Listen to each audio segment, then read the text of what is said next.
ABC Kinderteach presents Leave Me Alone, written by Brosgol.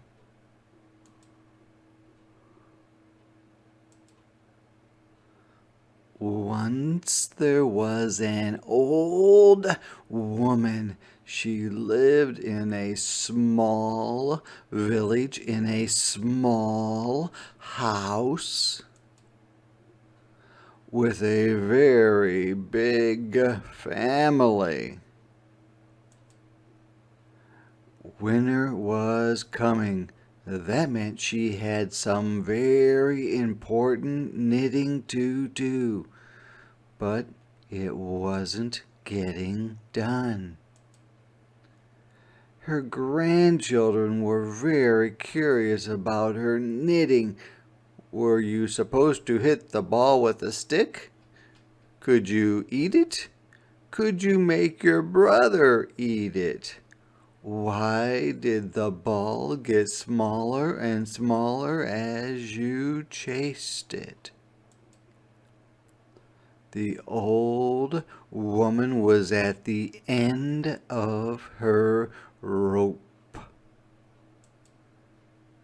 So she made her bed as neatly as she could. She swept the floorboards until they more or less shone. She drank tea from her samovar. She packed up her things in a big sack, and as she left, she shouted back, "Leave me alone!" The old woman walked through the deep, dark forest. She made a fire so that she could see what she was doing. Then she sat down and began to knit.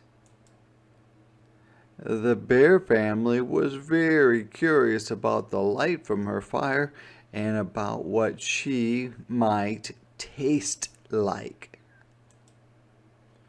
"Leave me alone!" the old woman shouted. But they didn't listen because bears don't speak English. So she picked up her sack and left. The old woman climbed up the mountainside. It was cold, so she found a small, sheltered place. Then she sat down and began to knit. The mountain goats were excited to have a visitor, especially one that brought snacks. "Leave me alone!" the old woman shouted. But the goats were too busy fighting over the red ones, which they all agreed were the best. So she picked up her sack and left. The old woman climbed higher and higher up the mountain. She reached the top and climbed onto the moon. She found a rock that was shaped like a chair. She sat down and began to knit.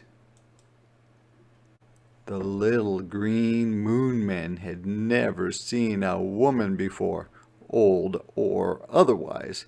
They examined her with handheld scanners that went beep boop. "Leave me alone!" the old woman shouted. But the little green moon man couldn't hear her because they didn't have any ears. So she picked up her sack and went through a wormhole. The void on the other side of the wormhole was very dark and very, very quiet. She was absolutely, completely, utterly alone. It was perfect. Soon she had no more yarn and 30 little sweaters. And she was alone. So she put the 30 sweaters into her big sack. She swept the void until it was a nice matte black. She had a cup of tea from her samovar. Then she picked up the sack and left through another wormhole. When she came out the other side, everything was right where she'd left it. And she didn't say a word.